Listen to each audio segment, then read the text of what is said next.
자, 오늘 말씀은 신약 성경 베드로전서 3장 18절부터 페이지 수로 381쪽입니다.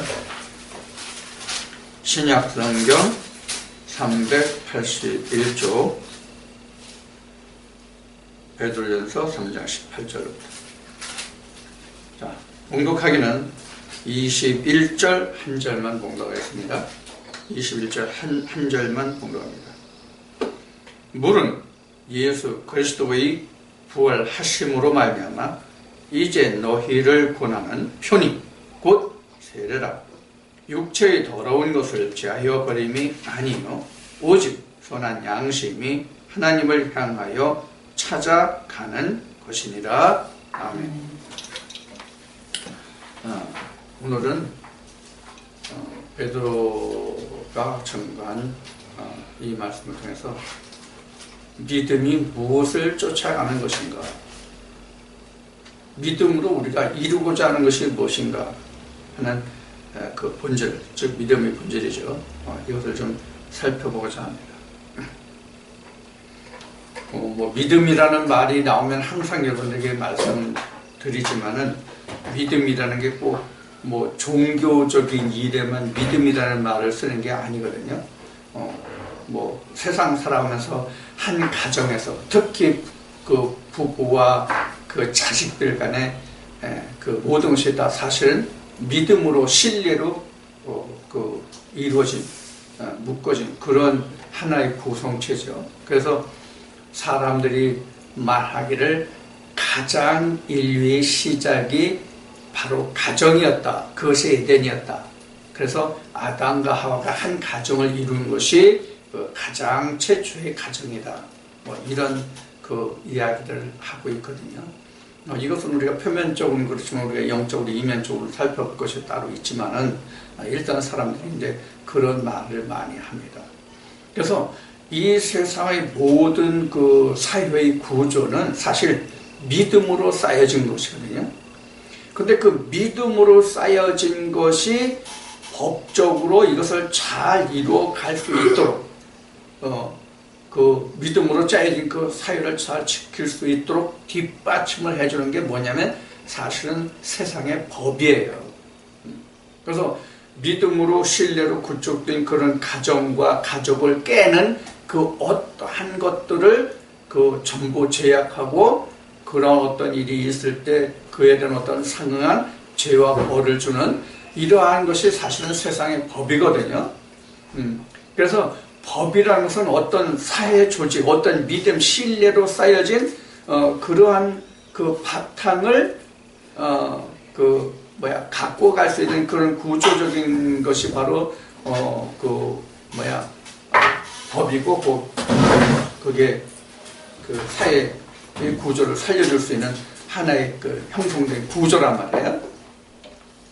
자, 그러면 우리가 믿음이라는 것을 지금 베드로전서 3장인데 베드로전서 1장 몇 절인가를 보면 1장 9절이네. 1장 9절에 보면 믿음의 결국은 곧 영혼의 구원이다 이렇게 기록하고 있거든요. 베드로전서 1장 9절 보면 믿음의 결국은 뭐냐면 영혼의 구원이다 이렇게 나왔단 말이에요. 믿음의 결국은 영혼의 구원이다. 지금 이것과 지금 그 연관한 말씀으로 지금 베드로전서 3장 22절을 21절을 중심으로 오늘 말씀을 나눠보려고 하는 거예요. 자, 우리가 지금 그 신앙생활 하는 데 있어서 여러분들도 전에 그 교회 다니면서 들어보셨겠지만은 전인권이라는 얘기를 아마 들어보셨을 전인권이라는 것은 그 영과 육을 함께 하나님이 구원하신다는 그런 개념이에요. 그래서 우리가 믿음에 들어오면 사람이 그 세상적인 말로 하면 개과천선이죠. 개과천선.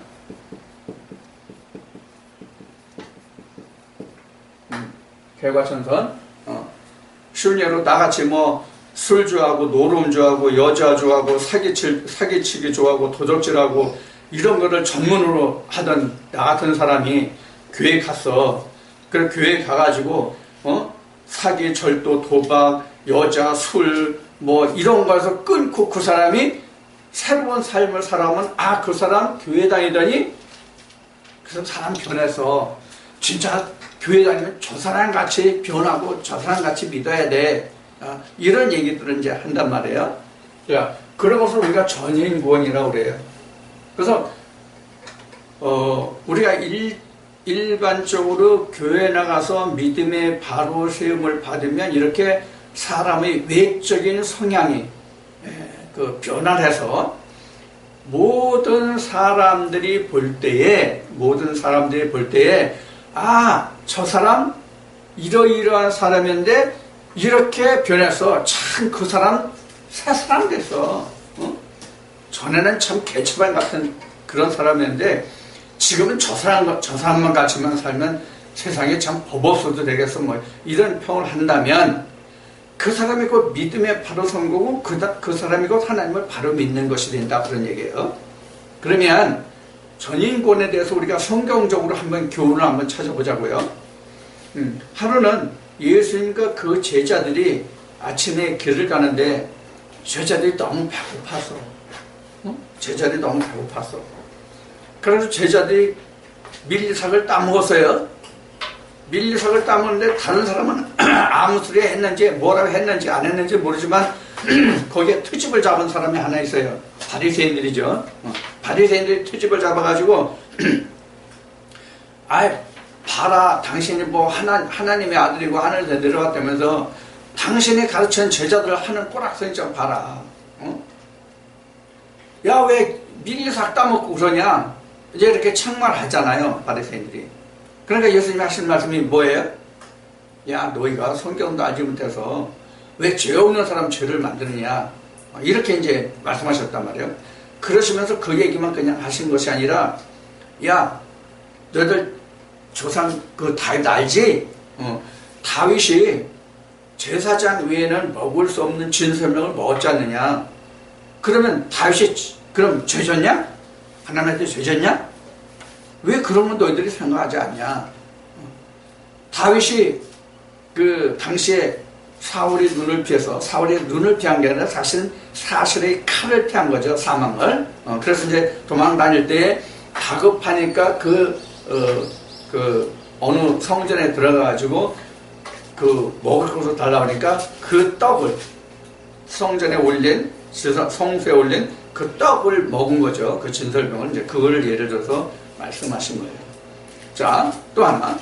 예수님이 포도주를 즐기는 자라고 바리새인들이 말했죠. 그리고 죄인의 친구라고 말했죠. 자, 그러면 전인구원이라고 한다면은 전인구원이 맞다고 한다면은 우리가 성경에 가장 기본적으로 예수의 행적을 기록한 복음서가 어디입니까? 사복음서죠? 그럼 사복음서 그게 필요가 없어. 만약에 전인구원이라고 한다면 지금 예를 들어서 말한 것 같이 예수님과 그 제자들도 예수는 포도주를 즐기는 사람이라고 당시에 바리새인들의 필착을 받았지. 제자들은 가다가 밀리삭도 따먹고 그러지. 도대체 보여드릴 게 뭐예요? 자, 그렇다면은 지금 방금 얘기한 것 같이 예수와 그 제자들이 한 모든 기록과 행한 것들이 우리에게 하나도 오늘날 보내될 게 없단 말이에요. 전인교육을 말한다면, 전인구원을 말한다면. 자, 그래서 지금 베드로는 여기 이렇게 말하고 있는 거예요. 지금 베드로는 3장 21절에서 뭐라고 기록하는지, 증거했는지 다시 한번 보자고요. 육체의 더러운 것을 죄어버림이 아니요 오직 선한 양심이 하나님을 향하여 찾아가는 것이라. 뭐라고요? 거기에 다시 한번 봐요. 자, 어떻게 하는 거라고요? 육체의 더러운 것을 죄어버림이 아니라고 그랬어요. 그러면 여기서 다시 우리가 말씀을 다시 또 상고해 볼 말씀이 있어요. 예수님이 바리새인들을 향해서 뭐라고 말씀하셨냐면, 야, 그릇의 겉만 깨끗하고 속이 더러우면 아무 소용없다. 그릇이 속이 깨끗하면 겉도 깨끗해졌는다. 이렇게 말했거든요. 자, 여러분 이제 살림해 보시고, 저도 가정일을 많이 해본 결과로 보면, 자, 우리가 살림을 할 때 그릇을 겉만 닦습니까? 속만 닦습니까? 속과 겉을 다 닦습니까? 물어보나마나 속을 닦고 겉도 닦고 그러죠. 실제 그릇은 겉만 닦았다고 해서 속을 깨끗이 닦았다고 해서 겉이 절대적으로 그냥 깨끗해지지 않아요. 오히려 예를 들어서 그 기름기가 있는 그릇을 닦기 위해서는 세제를 이용하잖아요. 세제를 이용하는데 세제를 이용해서 닦았을 때에 안만 닦고 겉을 안 닦으면 겉에는 비누기가 그대로 남은 세제가 그냥 남는단 말이에요. 자, 그러면 예수님이 하신 말씀이 맞지 않잖아요. 그럼 이 그릇을 뭘 두고 한 얘기예요? 사람을 두고 한 얘기거든요. 바울이 로마서 9장에서 얘기할 때 이 그릇은 우리라고 한 것 같이 이 사람을 두고 한 얘기예요. 사람은 속이 변하면 겉이 변하고 속이 변하는 게 아니거든요. 자, 그래서 베드로가 지금 말하고 있는 것은 사람의 겉의 행실을 고치고자 함이 아니라 양심을 쫓아서 그 선한 양심이 하나님을 찾아가는 이것이 바로 믿음이고 구원이고 우리가 예수 그리스도와 함께한 세례다 그런 얘기거든요. 자, 원래 세례라는 것은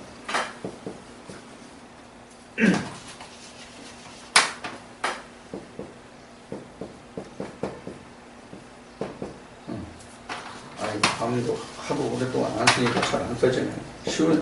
쉬운 한문입니다. 자, 세례라고 하는 것은 원래 이게 씻는 예법, 이게 씻을 세자거든요. 이게 씻는 예법이거든요.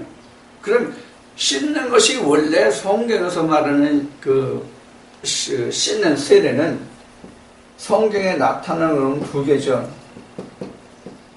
침례와 세례, 이거죠. 성경에 나타나는 씻는다라는 것은 침례와 세례 두 가지예요. 침례와 세례 두 가지인데 우리가 세례를 하든 침례를 하든 이거는 사실 뭐예요? 이건 겉으로 표면적으로 하는 거잖아요. 지금 이 얘기를 하는 거예요. 지금 바울이 말하는 것은 이 이야기를 하는 거거든요. 그래서 예수님 말씀하신 대로 그릇인데 안이 깨끗하면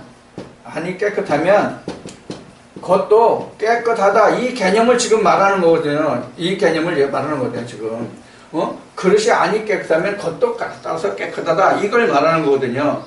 자, 겉과 표면을 침례나 세례를 받는 것은 겉과 표면이잖아요. 자, 그런데 지금 베드로가 21절에서 베드로전서 3장 21절에서 말하는 것은 우리가 세례로 또는 침례로 우리가 그리스도와 함께하는 것은 그 겉을 위해서 하는 게 아니라 선한 양심을 쫓아서 누구를 쫓아하는 거예요? 하나님을 쫓아하는 거다. 그리스도를 쫓아하는 거다. 그런 얘기거든요. 자, 그럼 이것이 지금 방금 얘기한 것이 예수님이 그릇의 안을 깨끗하게 하면 겉도 깨끗해지느냐 이 말씀을 이렇게 우회적으로 지금 증거한 거란 말이에요.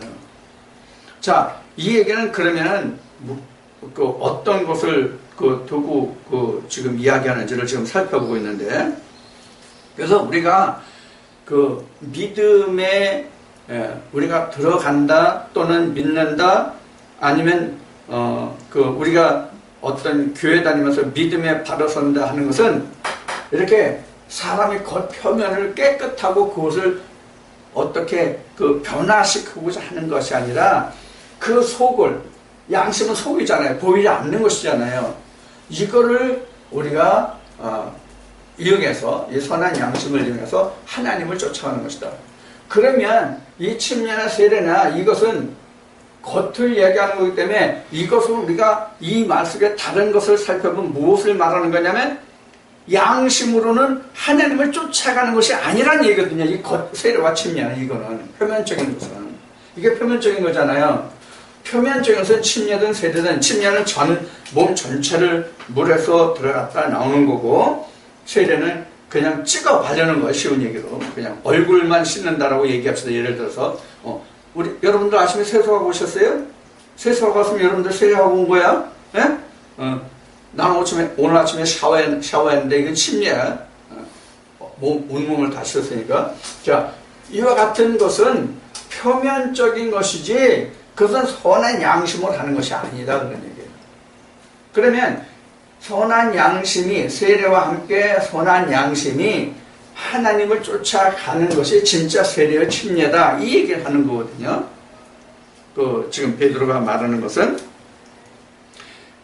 여기에 우리가 맨 앞에 얘기했던 전인구원과 함께 연결해서 말한다면은 지금 전인구원이라는 것은 뭐냐면 이런 얘기거든요.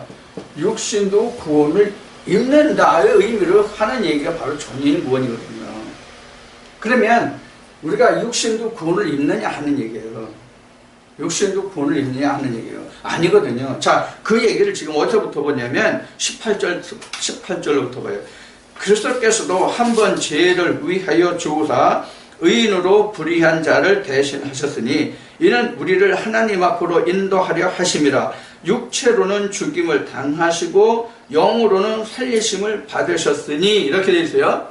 거기 지금 18절 중반부 보면 육신으로는 죽임을 당하시고 이렇게 되어 있잖아요. 육신으로는 죽임을 당하시고 이게 바로 뭐냐면 사르스거든요.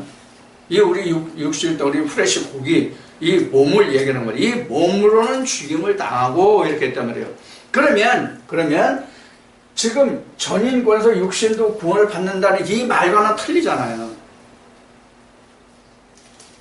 우리가 이것을 구분하라 그런 얘기예요.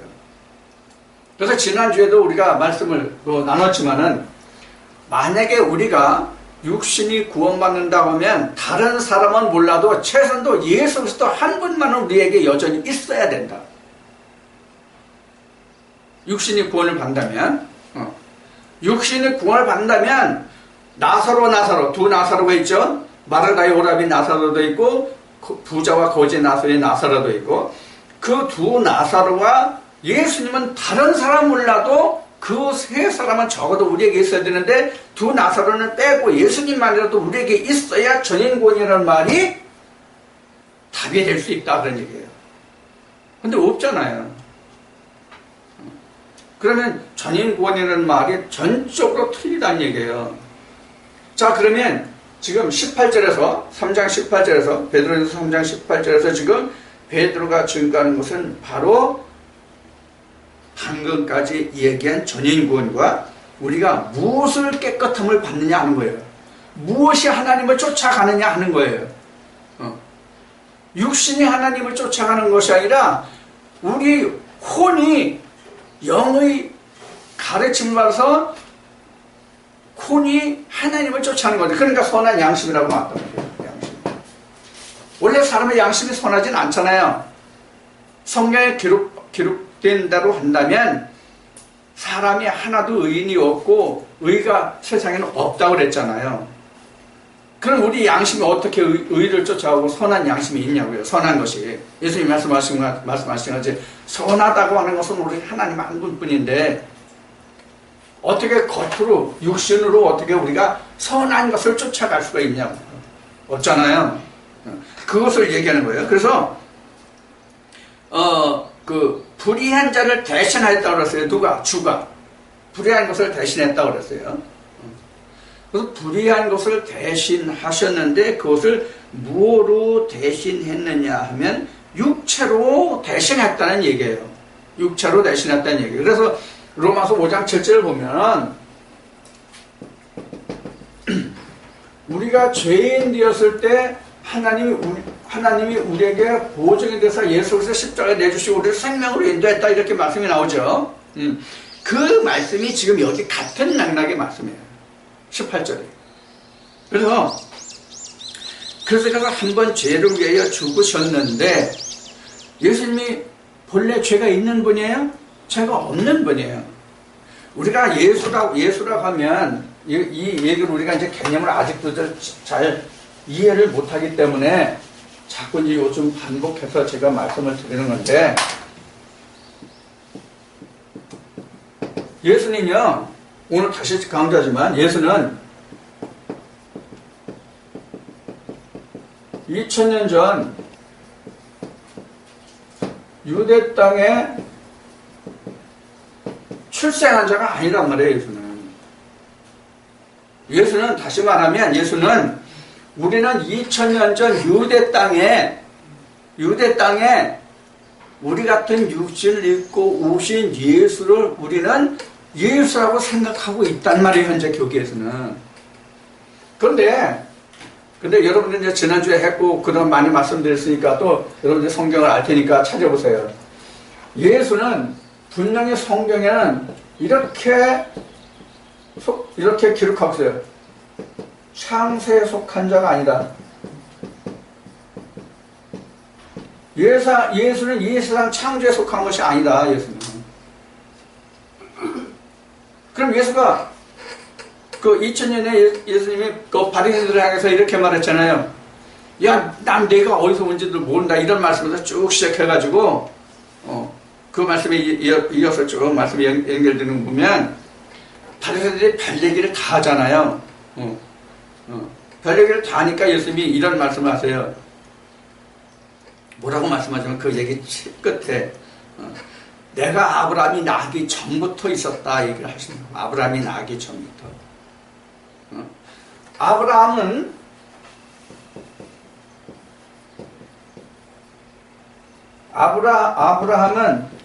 사실 창세기 12장부터 언급이 되거든요. 아브라함이 물론 창세기 11장에 보면 그 노아의 세 아들들의 저기에서 아브라함의 아비 데라부터 설명이 없는 건 아니에요. 그러나 본격적으로 기록된 것은 창세기 12장부터 기록이 되거든요. 창세기 12장에 아브라함이 기록되면 그럼 아브라함이 나기 전부터 예수님이 있었다고 한다면 그럼 창세기 11장을 얘기하나요? 아브라함 나기 전부터 있었다면 창세기 11장이냐고요. 아니면 거슬러보다 좋아요. 그러면 이 아브라함의 역사가 노아의 세 아들로 인해서 나오잖아요. 노아로부터 아브라함까지가 몇 대냐면 10대예요. 10대. 그런데 노아부터 아브라함까지 10대예요. 그러면 아브라함까지가 10대니까 아브라함의 아비는 노아로부터 9대죠. 그럼 아브라함이 나오기 전부터는 그럼 데라부터 있었다는 얘기예요? 아니면 노아 때부터 있었다는 얘기예요? 언제부터예요 도대체가? 자, 그러면 성경에서 아브라함이 어떤 뜻이에요? 아브라함은 사실 믿음이라는 뜻이거든요. 믿음의 조상이니까 믿음이라는 뜻이란 말이에요. 아브라함.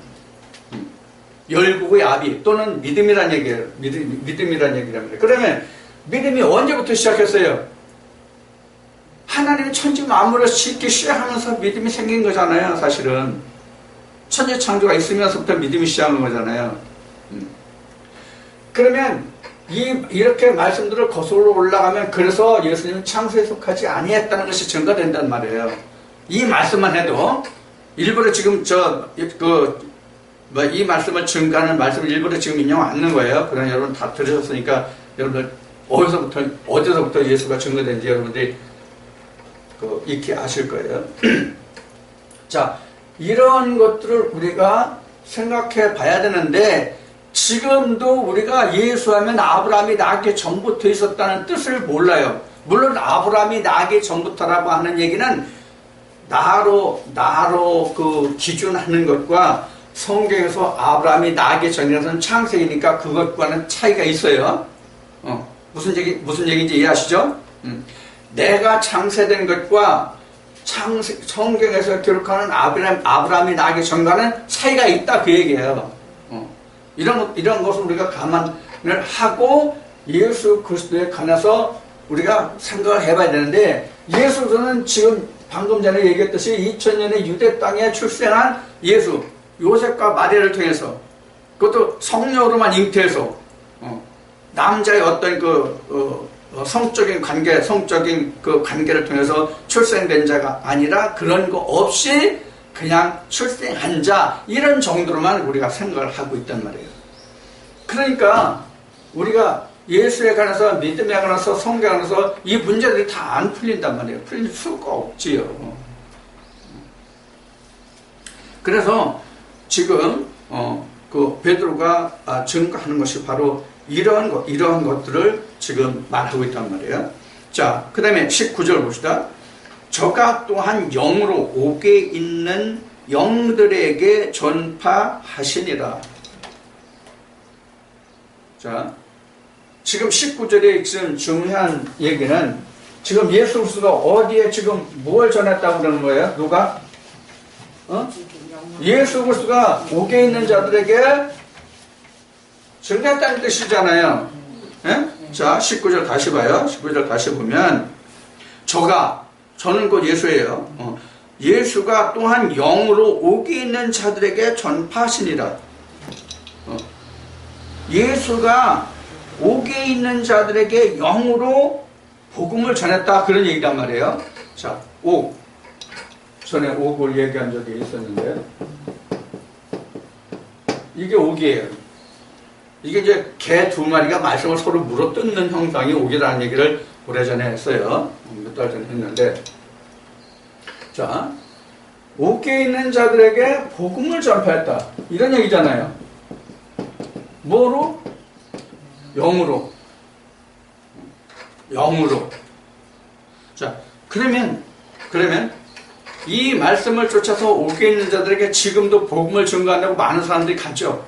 홍무소인가 교도소인가 하여튼 많이 간단 말이에요. 많이 가서 복음을 전해요. 그러면 영이라는 것은 예수님이 말씀하신 대로 보면 영이라는 것은 뭐가 없어요? 뼈와 살이 없는 거예요. 그러면 지금 옥에 있는 자들에게 복음을 전파하는데 영으로 전파하더라고요. 그러면 사람이 가서 복음을 증거하는 것은 맞지 않잖아요. 영이 아니잖아. 뼈 살이 있는 사람들이 갔잖아. 근데 이렇게 얘기할 거야. 이에 대해서는 그 증거한 말씀이 영이 아니냐, 이렇게 할 거예요. 그렇게 얘기했겠지만, 그럼 여기는 예수님이 지금 베드로가 증거한 이때가 예수가 살아계실 때예요, 부활 후에예요? 부활 후에도 언제예요? 베드로가 이 말씀을 증거한 때가 오순절 이후란 말이에요. 오순절 이후에요. 그러면 누가 복음을 전했다고 해서 그가 그랬죠. 그가. 그래 예수거든요. 예수가 친히 전했다는 얘기잖아요. 근데 예수는 이미 부활해서 제자들과 40일을 함께 하시고 40일째 되는 날 승천하셔서 아버지 우편 보좌에 가셨단 말이에요.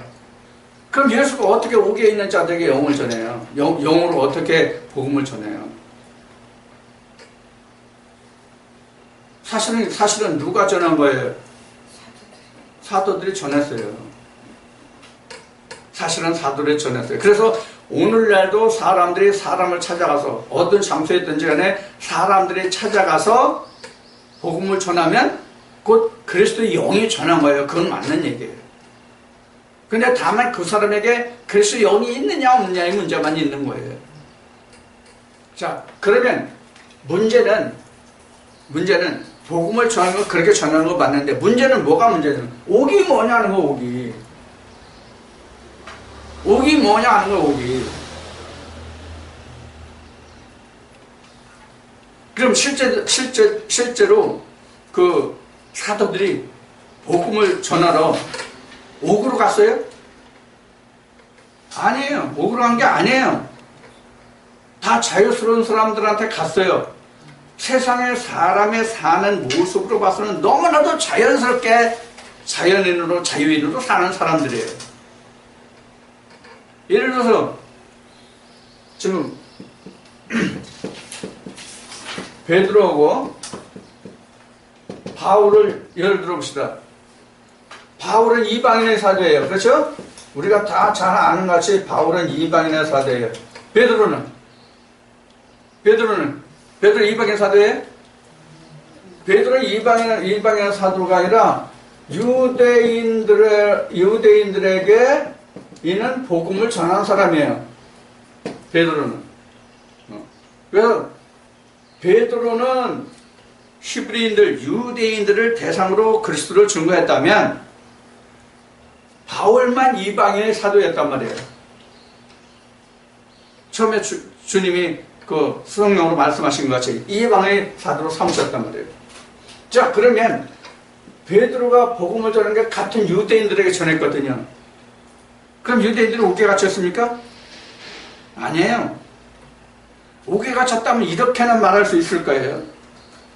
어떻게 말할 수 있냐면 당시 히브리인들이 로마의 지배하에 있었죠. 로마의 지배하에. 그러니까 그들은 로마의 지배하에 있는 것이 옥이다라고 생각할 수도 있어요. 로마의 지배하에 있으니까 그들이 몸을 자유롭게 살지만 실제로 주권을 잃어버렸으니까 그들이 뭐예요? 그럼 옥에 있다 이렇게 말할 수도 있어요. 실제로 우리가 어떤 죄를 범해서 옥에 들어가면 자기 모든 그 자유하는 그 행동 거지가 그 울타리 안에서만 활동하는 제약이 있잖아요. 또 그 안에 있어도 자기가 하고 싶은 대로 다 하지 못하는 제약이 있잖아요. 이게 바로 옥이라는 거잖아요. 자, 그러면 성경에서 그런 말하는 그런 옥이 뭐냐는 거예요, 옥이. 여러분들 생각은 어떠합니까? 옥이 율법이에요. 율법 또는 유전, 이게 옥이란 말이에요. 쉬운 얘기로 우리가 사도 바울을 보자고요. 사도 바울이 어디에 묶여 있었어요? 사도 바울이 유전에 묶여 있었잖아요. 유전에. 사도 바울이 유전에 묶여 있었단 말이에요. 유전에 묶여 있다가 다메섹에서 예수 그리스도의 음성을 들은 후부터 그가 자유함을 얻었잖아요. 정확하게 하면 아냐니아의 안수를 받으면서부터 다시 보고 듣게 됨으로부터 바울은 자유함을 얻었단 말이에요.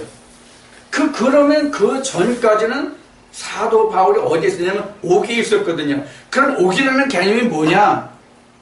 예수 그리스도 안에 들어오지 못한 그 자체가 옥이에요. 그래서 요한복음 8장인가 보면은 예수님이 이렇게 말씀해요. 너희가 그 진리를 알지니 진리가 너희를 자유케 하리라. 이렇게 그 증거되고 있잖아요. 그래서 진리 안에 들어와 있지 않은 상태가 전부 다 옥이란 말이에요. 누가 보기에 옥이에요? 하나님이 보시기에 옥이에요. 이와 그 복음할 수 있는 말이 뭐가 있냐면 금식이 있어요. 금식. 하나님이 기뻐하는 금식이 이사야를 통해서 말씀하신 게 뭐예요? 응? 금식하는 그 줄을 풀어줘서 멍에와 사슬을 풀어줘서 그들로 하여금 먹고 마시게 하는 것이 하나님이 기뻐하시는 금식이다. 이렇게 하나님 말씀하고 있단 말이에요. 그럼 금식이 바로 옥이에요. 금식이. 그럼 뭘 금식하고 있는 거예요?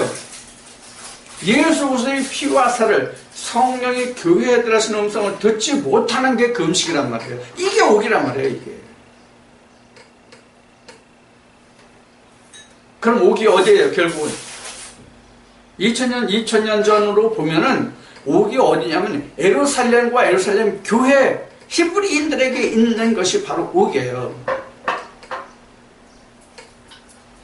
그때 당시에 사도들 불과 몇백 명 외에는 예수 그리스도를 알고 그 음성을 쫓아가고 그 음성으로 함께하는 사람들이 없었잖아요. 오히려 그것을 금했잖아요. 그 예수 그리스도의 음성으로 들어오고자 해도 그들은 올 수가 없었잖아요. 뭐가 무서웠어요? 출애당할까봐. 출애당할까봐.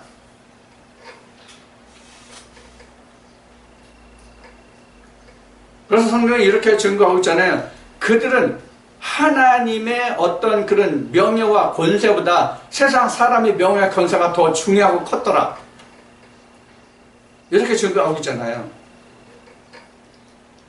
자, 그래서 옥이라고 하는 것은 지금 말씀드린 것 같이 예수 그리스도 밖에 있는 자들이 다 옥에 있는 자들이에요. 그 자들에게 예수 그리스도의 영으로 복음을 증거하는 거예요. 실제 감옥에 갇혀 있는 자들하고 옥에 갇힌 자가 아니란 말이에요. 자, 그러면 옥이라는 걸 놓고 봤을 때 여기 있네. 어디 가서? 바울이 로마에서 투옥되어 있었잖아요. 바울이 로마에서 투옥되어 있었잖아요. 근데 바울은 로마에서 투옥되어 있는 상태에서도 그리스도의 복음을 전했단 말이에요. 아니면 다른 사도들이 와서 바울에게 복음을 증거해 줬나? 바울이 옥에 갇혔으니까. 좀 앞뒤가 잘 연결됩니까 이게? 안 되죠? 그러니까 옥에 갇힌 자에게 그리스도가 복음을 전했다, 영으로 전했다 이것이 오늘날 우리가 곡해하고 있는 부분이 많단 말이에요. 자, 19절이 그렇죠? 베드로전서 3장 19절이 지금 이제 이런 말씀입니다. 자, 그 다음에 20절 보죠. 그들은 전에 노아의 날 방주 예비할 동안 하나님이 오래 참고 기다리실 때에 순종치 아니하던 자들이라. 방주에서 물로 말미암아 구원을 얻은 자가 몇 명뿐이니 겨우 8명이라. 자, 지금 베드로가 증거하고 있는 이 말씀을 증거하고 이 말씀을 기록한 이때가 노아의 때가 아니란 얘기예요. 노아의 때는 이미 창세기 6장에서부터 11장까지가 노아의 홍수 심판을 기록하고 후손들을 기록한 그 말씀이잖아요. 그때를 이야기하고 있는 것이 아니라 지금 이 당시도 노아의 홍수 때와 똑같은 상황이라고 그렇게 보시면 돼요. 왜 그런가 하면 이때 당시에 그 교권을 잡은 자들이 누구냐면 예수님 때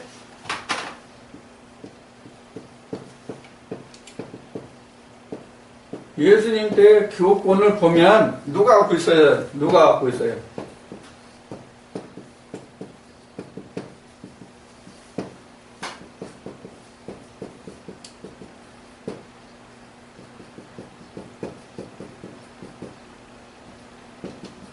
이렇게 바리새파, 사두개파, 에스겔파 요 세 교파들이 당시에 교권을 다 장악하고 있었단 말이에요.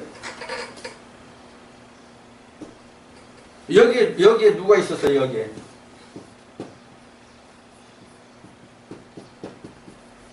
이렇게 얘기합시다. 이때 당시로 보면 지금 성경에는 바리새파, 사두개파는 나와 있어요. 근데 에스겔파는 나와 있지 않습니다. 성경에는 이제 역사적으로는 기록되어 있지만 그에 다른 저들도 있어요. 그럼 이제 이들의 무리 위에 예수가 왔단 말이에요. 이들의 무리 앞에 예수님이 사실 보냄을 받은 거죠. 정확하게 얘기하면 이들의 무리 앞에 예수님이 보냄을 받은 거란 말이에요. 하나님 앞에. 하나님께로부터 보냄을 받은 거란 말이에요. 그런데 이들이 지금 동그라미 한 것 같이 이들이 지금 여기 울타리를 쳐놓고 예수를 배척했잖아요. 못 들어오게. 그럼 이게 옥이란 말이에요. 여기가 옥이란 말이에요. 여기가 옥이라고. 이때 당시에 성경의 그 역사로 보면 교권의 그 최대 지파? 최고로 큰 지파가 바리새파인데 대략 70% 정도, 60 몇 프로 이렇게 그 교권을 장악하고 있었다고 그래요. 그러니까 이때 바리새인들이라면 절대적인 사실이에요. 3분의 2가량을 바리새파들이 그 교권을 잡고 있었으니까 거의 절대적인 그 영향력을 행사하는 사람들입니다. 그래서 여러분들 성경에서 잘 아시는 바 같이 니고데모가 한번 그 사도 바울이 증거하는 것에 대해서 그 좀 거들었다가 너도 예수의 그 제자가 아니냐? 다시 한번 삼가봐라. 이런 그 질책을 받는 장면이 나와요. 사도행전에 나와요, 사도행전에. 우리 바리새인들은 그 사람의 그 죄가 어떠한지 그 사실을 들어보기 전에, 즉 변론을 받기 전에 먼저 정죄하는가 이 이야기를 했다가 니고데모가 책망을 받는 장면이 나와요. 그러니까 지금 이들이 똘똘 뭉쳐가지고 예수를 배척했단 말이에요. 그래서 예수를 배척하다못해 십자가에 단 사람들이 누구예요? 이 사람들이잖아요. 바리새파잖아요. 사두개파는 뭘 시험했어요? 사두개파는 뭘 시험했어요? 이들은 부활이 없다는 자들이에요. 그래서 뭐를 했냐면 이 히브리인들이 당시에 결혼 풍습인 7 아들과 한 아내, 이걸 가지고 시험했잖아요.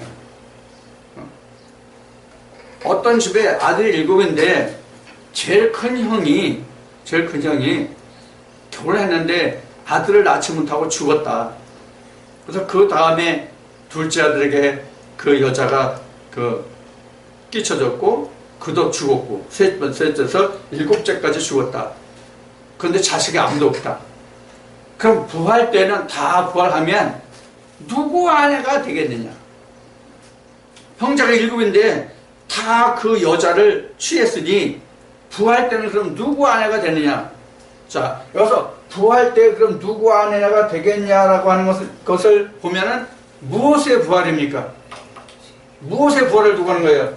육체의 부활을 생각하기 때문에 누가 아내가 되겠냐? 이렇게 얘기하면 됩니다. 그래서 예수님이 하시는 너희가 하나님 성경도 아직부터도 오해했다고 해서 이제 말씀을 풀어주셨지만 바로 이 무리들이 전인구원이라는 이런 말을 두고 이렇게 지금 이야기하고 있단 말이에요. 그러니까 이게 바로 오기고 간이란 말이에요. 여기와 연관된 게 뭐냐면 영지주의예요. 영만 하고 그럼 육체는 돌보지 않고,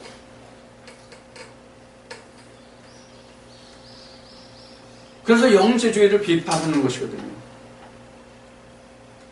그러면 지금 베드로가 증거하고 바울이 증거하고 예수님이 말씀하시고 전하고 행하시고 이러신 것이 우리가 결국 따지면 영입니까? 육체입니까? 영이잖아요. 그럼 예수님이 가장 근본적인 영지주의자예요. 대표적인 말씀이 요한복음 6장 63절이에요. 야, 살리는 것은 영이고 육은 무익해. 그럼 육은 아무렇게나 되고 없어도 되고 이렇게 생각하는 게 영지주의야. 그럼 과연 그럴까요? 아니에요. 절대로 안 그렇습니다. 이건 몰라서 하는 얘기입니다.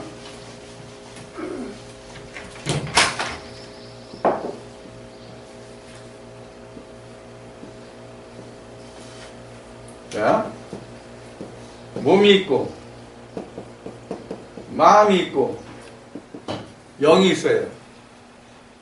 자, 이것을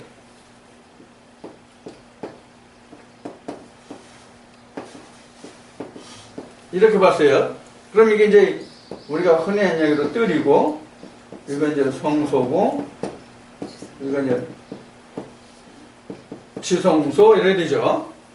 그러면 그릇의 개념으로 보면 이 마음은 영의 그릇이에요. 영의 그릇이에요. 이 마음은 영을 붓는 그릇이에요. 그럼 이 몸은 뭐예요? 몸은 이 영을 볼 수 있는 마음의 그릇이란 말이에요. 여기는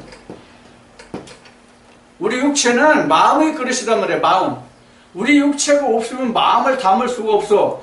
마음이 없으면 영을 담을 수 있는 그릇이 없어. 그래서 하나님이 우리에게 역사하시는 것은 지금 베드로가 말하고 있는 이 말씀은 뭐냐면 이 세 가지를 지금 다 말하고 있는 거예요. 그런데 이것을 중심이 아니다. 요게 중심이라 이게거든요.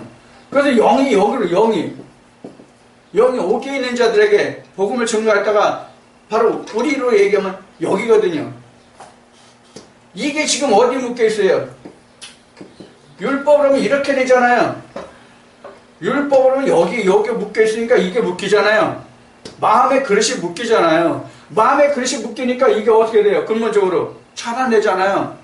그러니까 너희가 내 안에 가면 진리를 알고 진리가 너희를 자유케 한다가 바로 이것을 꺼내낼 수 있는 이 연결고리를.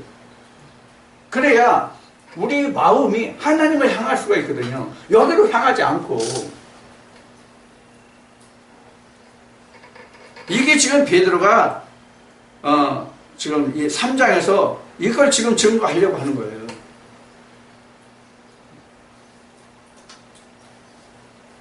사람들이 이렇게 얘기해요. 누구를? 우리를. 이게 있어야 되는데, 이 몸이 있어야 되는데 몸은 필요 없다고 한다.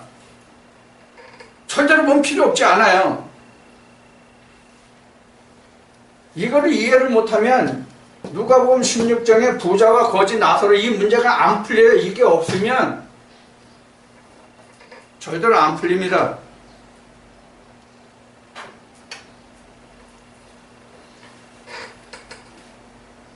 성경에서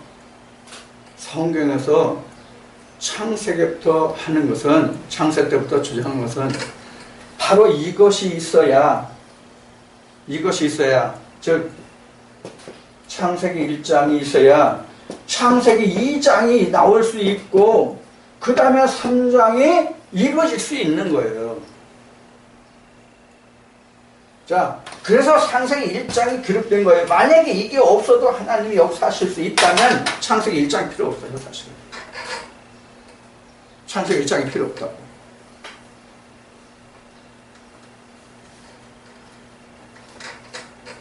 무슨 얘기냐면 우리 육신이 있을 때는 하나님이 오늘 나와 함께 일하실 수 있다 그 얘기예요. 육신이 없으면 뭐가 없느냐면 이게 없어요. 혼이 없어요. 혼이 없으면 하나님이 역사를 못 하신다고. 이 이야기를 기록한 것이 누가복음 16장이에요. 부자가 그러죠. 우리 형제 다섯이 있는데 내가 가서 얘기하면 그들이 내 말을 믿고 이 자리에 오지 않게 해달라고. 아브라함이 뭐라고 그럽니까? 야, 거기 모세가 있잖아. 거기 모세가 있잖아. 모세가 여기에요? 지금 누가복음 16장에서 아브라함 그 부자하고 아브라함하고 나눈 그 얘기에서 거기에 모세가 있지 않느냐? 그건 모세가 여기에요, 거기는요. 이게 세상이거든요. 거기에 모세가 있지 않느냐? 모세에게 영에 대한 말씀을 듣지 않으면 여기서 그 사람들한테 가도 안 들어. 여기서 영의 사람이 가서 말해도 안 들어. 그 얘기거든요. 누가복음 16장이. 이렇게 말씀을 이해하지 못하니까 풀어지지 않고, 그러니까 우리가 말씀을 볼 때 부분적으로 보는 거예요.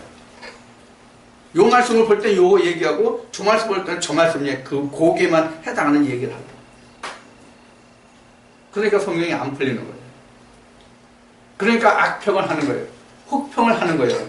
오해된 말을 하는 거예요. 오해된 평가를 하는 거예요. 그래서 이제 창세기 1장 얘기했는데 여기에 자카르와 네케바가 없으면 이거 다 없는 거예요. 없어요. 절대로 하나님 역사 못 하십니다. 그래서 우리가 이 문제를 깨닫는다고 한다는 것은 굉장히 중요한 일인데 바로 뭐냐면 부활에 연관된 얘기예요, 이게. 지금 옥에 있는 자들에게 영으로 복음을 증거했다. 누가? 주가. 그 19절에 그렇게 증거하고 있잖아요. 자, 옥에 있는 자들에게 영이 복음을 증거했다는 것이 요 세계가 다 있지 않고는 안 되거든요. 절대로 증거할 수가 없거든요. 다시 얘기할게요. 이 몸이 있어야 마음이 있단 말이에요. 마음은 육체를 그릇으로 그릇으로 하고 있단 말이에요. 그리고 이 그릇이라는 마음이라는 그릇에 하나님의 성령을 붓는 것이지 이 육체에 붓는 게 아니거든요. 요게 바로 바울이 21절에서 증거한 육체에 가는 것이 아니라 마음이 선한 양심이 하나님을 쫓아가는 것이다, 그 얘기예요. 육체가 여기서 하나님의 선한 양심을 쫓아가는 것이 아니라 요 마음이 하나님을 쫓아가는 것이다, 그런 얘기예요. 이게 세례고 할례다, 그런 얘기예요. 근데 우리는 이 자꾸 육체가 영을 쫓아가는 걸 생각해요. 육체가 영을 쫓아가는 걸 생각해요. 아니란 말이에요. 한 가지 예를 들어보죠. 우리가 학교 다니면서 공부했죠. 공부 뭐가 했어요? 여러분들 살덩어리가 수학 공식 외우고 국어 단어 외우고 산수하고 그랬어요?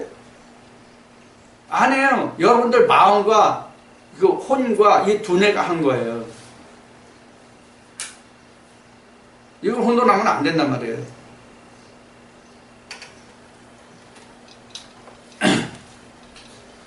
그래서 영지주의라고 우리가 책망을 받지 않으려면 이런 사실관계를 정확하게 숙지하고 있어야 돼요. 정확하게 숙지하고 있어야 돼요. 이게 머릿속에 내 신비에 완전히 꽉 차 있지 아니하면 요한계시록에 가면은 니골라당이 나와요. 니골라당이 나오거든요. 아시아 7교회 편지할 때 니골라당이 이게 니골라당이 돼요. 이 니골라당이 뭐냐면 가짜 유대인이에요. 가짜 유대인이 니골라당 이렇게 생각하시면 돼요. 가짜 유대인. 가짜 유대인이 유대인인 것처럼 살짝 숨어 들어온 자들. 물론 유대인도 유대인 나름이지만요. 이런 것들이 우리가 확실히 정립되지 못하면, 우리가 성경을 오해하게 된다고요. 성경을 오해하게 된다고.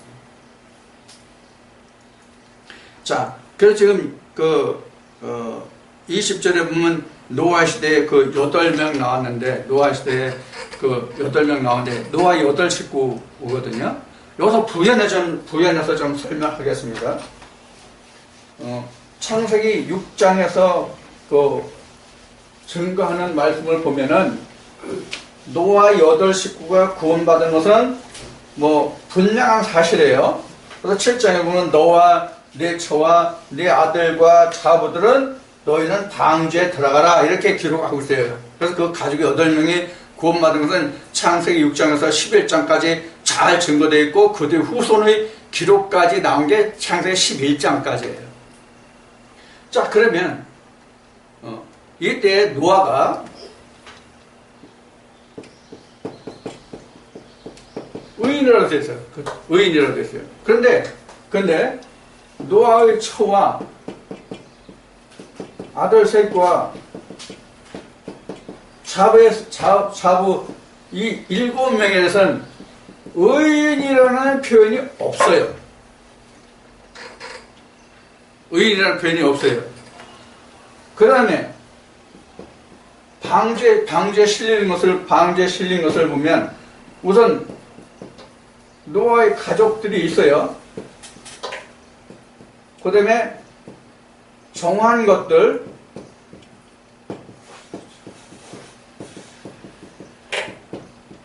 부정한 것들 이렇게 나와요. 정한 것들 다 7쌍씩, 부정한 것들 2쌍씩 이렇게 나와요.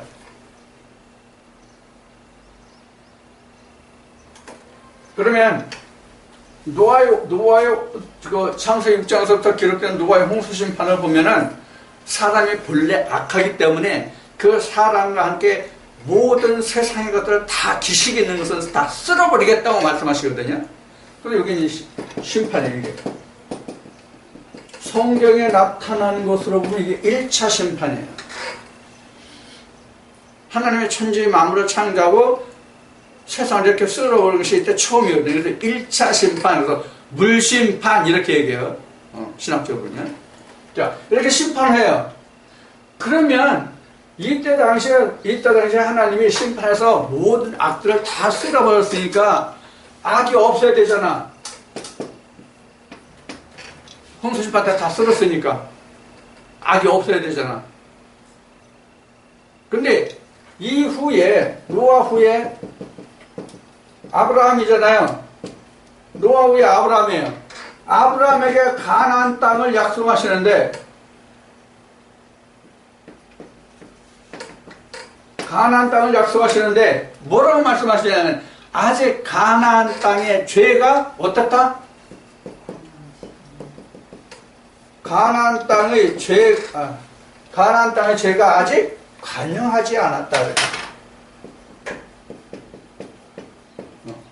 가나안 땅의 죄가 아직 관영치 않았다. 그러니까 죄가 시작에서 끝까지 딱 관통하지 못했다. 그러니까 아직은 살만한 부분이 있다. 의로운 부분이 있다. 그 얘기거든요. 그래서 죄가 관영하는 그 시기에 내가 가나안 땅을 너희 후손에게 줄게. 그것이 4대거든요. 4대 후. 그러면 지금 얘기한 대로 노아 홍수 심판 때 세상 사람들 모든 악을 다 홍수로 인해 가지고 기식 있는 것을 다 쓸어버렸으면 악이 없어야 되잖아요. 세상에. 무슨 얘기냐면 오늘날 우리가 이 고생 안 하고 날씨 더운데 와서 선풍기 돌려가면서 에어컨도 없는데 선풍기 돌려가면서 땀 식혀가면서 더위를 이겨가면서 이 말씀을 듣고 우리가 신앙생활 할 필요가 없지 않느냐 그 얘기예요. 근데 실제로 하나님이 아브라함에게 뭘 약속했었어요? 죄가 있다고 말씀하신 거예요. 죄가 아직 관영치는 않았다. 이 얘기는 죄가 없다는 얘기가 죄는 있는데 그게 달하진 않았다. 즉 내 턱까지 하나님의 턱까지는 미치지 않았다 이 뜻이 관영치 않았다는 뜻이거든요. 사실은. 왜 그렇게 풀이하냐면 소돔과 고모라 때의 죄가 관영했기 때문에 악이 끝까지 찼기 때문에 하나님이 거기다 심판하신 거란 말이에요. 이런 개념으로 보면 노아의 홍수 심판 때에도 이게 싹 쓸어버렸지만 노아의 아들들에서부터 10대 아브라함에게까지 10대 동안 악이 다시 차고 있다는 얘기가 악이 지금 또 창궐하고 있다는 얘기거든요. 근데 아직 끝까지는 미치지 못했다. 그럼 악이 어디서 생겼어? 악이 어디서 생겼냐고. 우선 살펴볼 수 있는 건 하나님이 노아에게 말씀하신 것부터 찾아볼 수 있어요. 부정한 것들 두 쌍씩 여기 있잖아요. 정한 것만 했다면 몰라. 또 노아의 가족도 노아만 의인이라고 그랬지 노아의 처도 그 아들들과 자부들 의인이었더라 이 말씀이 없단 말이에요. 자, 이건 여기 나왔으니까 그 다음 또 예수로 봅시다. 여기다 쭉 모세에게 율법을 주셔서 그렇게 역사해서 어디까지 왔냐면 여기에서 노아에서부터 아브라함 거쳐서 어디까지 하면 예수까지 왔어요.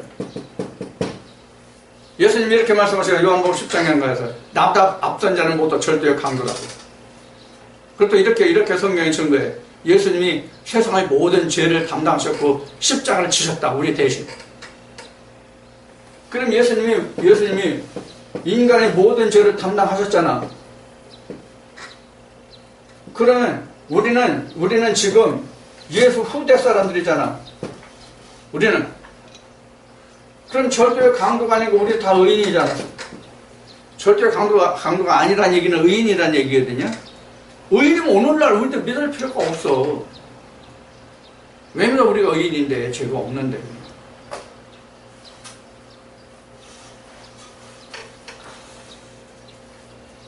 이 죄가 없다는 사람들에게 죄를 알게 하는 게 사실은 영에 대한 자들에게 옥에 있는 자들에게 복음을 전하는 거 사실은.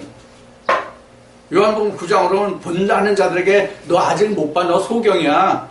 너 이렇게 해야 보는 거야 라고 가르쳐 주는 건데 그들이 받아요 안 받아요? 안 받는다. 그거를 지금 베드로가 이렇게 설명하고 있다 하는 얘기예요. 이제 성경의 배경을 우리가 알면 이 말씀이 보일 거예요. 그래서 이제 그 21절을 이제 봅시다. 앞에 이제 우리가 인용하는 말씀으로 공독하고 봤지만 다시 봅시다. 물은 예수 그리스도의 부활하심으로 말미암아 이제 너희를 구원하는 표다. 뭐가? 물이 예수 그리스도에서 너희를 구원하는 표다. 이게 물이 구원의 표래. 물이 구원의 표래.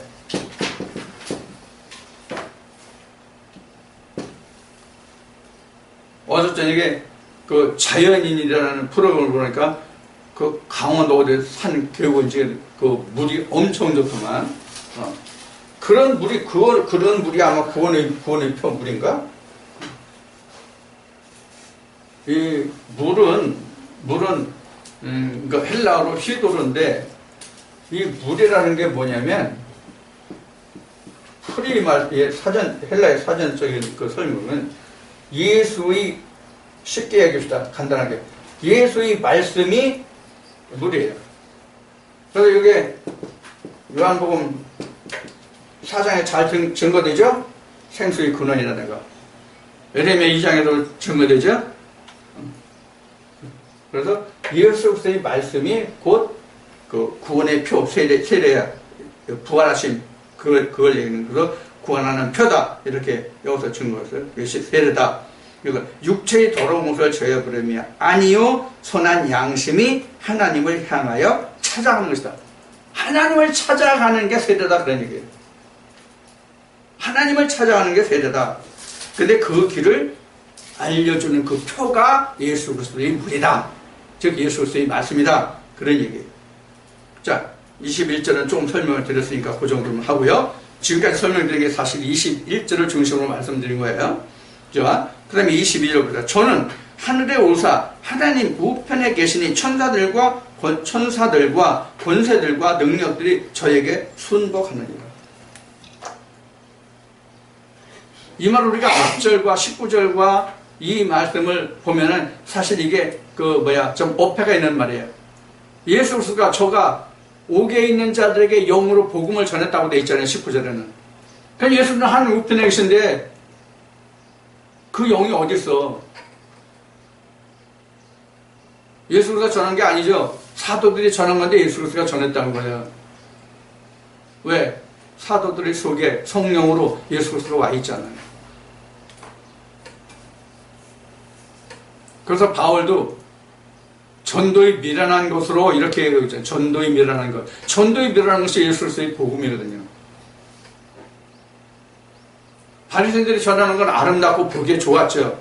그러나 그것으로는 겉은 깨끗하게 할 수 있을 망정 그 양심이 하나님을 쫓아가기는 못했잖아요. 이제 그 사도들이 증가하는 바를 보면 다 이런 것들이에요. 우리 믿음의 중심이 뭐냐 하는 거예요. 우리 육신에 있느냐 영에 있느냐 하는 거예요. 그럼 왜 제가 여러분들에게 말씀을 전해드릴 때 왜 육신에 대해서는 그렇게 그다지 언급을 하지 않느냐? 육신에 대해서는 언급을 안 해도 자기 육신 어떻게 처신해야 할지 다 알아요. 다 한다고.